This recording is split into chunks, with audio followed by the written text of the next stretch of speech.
Today we will be talking about Roman god Saturn transit in Aquarius from the 29th April 2022. What it has up its sleeves.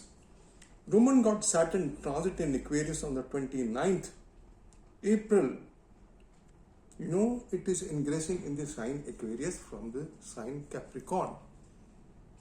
For 75 days. It will go in retrogression on the 5th of June and fall back in Capricorn as a fallen planet on the 12th July 2022. So basically I'm be making predictions in two parts. First till for the coming 75 days and later on again a video and an article after what happens after 12th July to 18th January 2023. All this time Saturn will be in the star of Dhanishta ruled by Mars.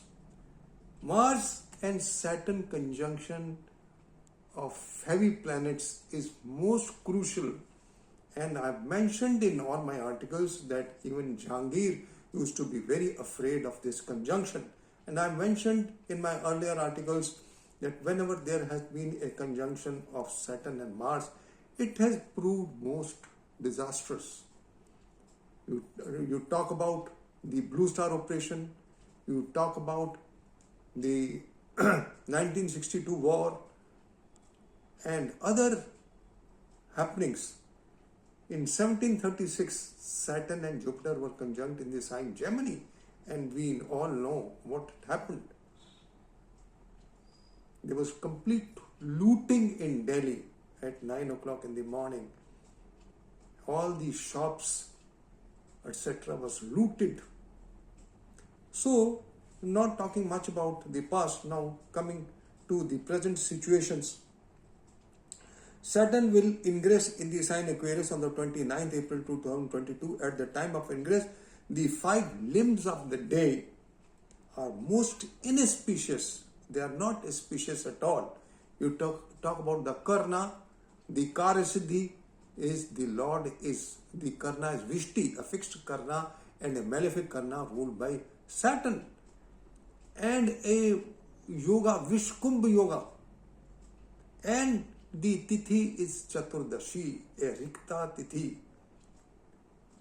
And at the time of ingress, the sign Aries is rising, where Saturn will be aspecting by third aspect, and Saturn gets debilitated in the sign Aries, where Rahu and Sun will be placed, and it is very close to the partial solar eclipse on the 30th. And in the Jyeshtha month from 17th May to 14th June 2023, and in this period we have 5 Tuesdays, which is more considered to be most inauspicious. Saturn will transit in Aquarius for 75 days, and it is and as far as India is concerned, it will be in the 10th house of the foundation chart and in the 8th from the natal moon, which is at 3 degrees 59 minutes in Cancer, and which is called an Ashtam Shani. An Ashtam Shani, and then moon placed in the 3rd house of borders. So there is every possibility that there may be border clashes with China and Pakistan and terrorism in Jammu and Kashmir. And this conjunction of Mars and Saturn is again taking place. But although Mars is about 16 degrees away from Saturn, but all the same they are conjunct in the 11th house of the natural zodiac, which is a Vadak Sthan. But fortunately, grace is that Mars is Vargottam and also in Amrit Ghati. So in spite of all the untowards happening which are going to take place in the world, there will be total grace also. So this is good, that in totality it will be good. But let me tabulate the parameters. The Panchang parameters are not conducive to bring healthy results for the transit of 75 days. Conjunction of Mars and Saturn in the sign Aquarius, the 11th house of the natural zodiac, and in the 11th house of the chart when Saturn is ingressing in the sign Aquarius. Saturn aspects Ketu. The most critical and the crucial parameter is Saturn aspects Ketu at 29 degrees, 28 degrees by 10th aspect from Capricorn, and on the same day Saturn will aspect Rahu by 3rd aspect in the sign Aries. So both Rahu and Ketu will be afflicted by Saturn. So this is not good. And then a day before, what do you call, the partial solar eclipse. And then on the 30th April, we have planetary war between Jupiter and Venus, which is considered to be most inauspicious, and as per the mundane classic Murchitram, it is bloodshed. So there is every possibility that the brawl between the countries, especially the Ukraine-Russia crisis, may take an ugly dimension.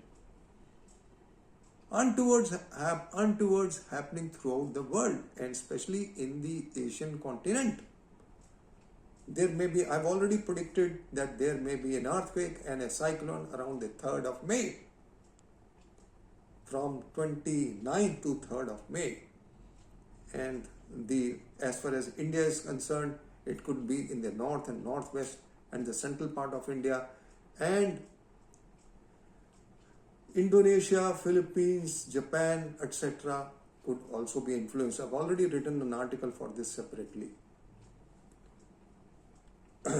So friends, then the partial solar eclipse, we have talked, the Ashtam Shani, we have talked, political turmoils in the country. Political turmoils in the country because Saturn and Mars will be stationed in the 10th house of the India Foundation chart and in the 11th house of the natural zodiac. So, you see, the parameters pertaining to the 10th house is the head of the states, head of the countries would be influenced adversely, and there could be political trauma and political turmoils. At the time of ingress, the Aries sign is rising and Ketu is ill placed from 6th house, 6th lord and moon. It clearly shows, first of all, Rahu Ketu in the 1-7 axis, and then Ketu ill placed from the 6th house, 6th lord and moon clearly shows that there will be a surge in coronavirus. But it won't be that fatal as before. And it will be for 75 days. And in my previous videos and my articles, I've already mentioned that the ingress of Sun in Aries and ingress of Jupiter in Pisces, there is Shatak Yoga, and there will be, there could be dangerous to invest money in the speculation market. And I'd already mentioned that there will be, the stock markets will become volatile, and in the very near future, on Monday, you could see a crash in the stock market. Although at the time of Saturn ingress in Aquarius, there is a Gajikesari Yoga which is taking place in the 12th house. The Moon, Venus and Jupiter conjunction in the 12th house. But it is ill placed from the 5th house, and Sun is with Rahu. So there may be lot of volatility in the stock and financial markets, and immediately after the beating in the stock and financial markets, the market could also rise back because there is a Gajikesari Yoga. But the Gajikesari Yoga is placed in the 12th house. The sustainability won't be there. So this is all, friends, I just wanted to share. I've already predicted a cyclone. The grace is Mars is Vargotam, and in Amrita Ghati, Saturn touching the 24-25 degrees Capricorn will bring a rough time for the prime ministers and the head of the countries. We will talk about it later in the second part. Strong volatility in the stock and financial markets. There is also Gadkari York. We have talked about it. So this is all, friends. I just wanted to share that till date all my predictions are proving spot on. I I had,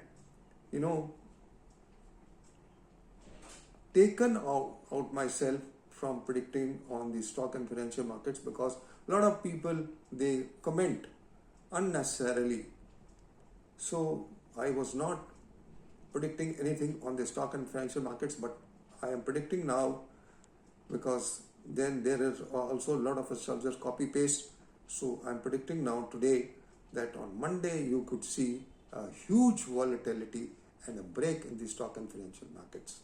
Monday could be a black Monday also, because inflation is rising and the Fed is also going to increase the interest rates though.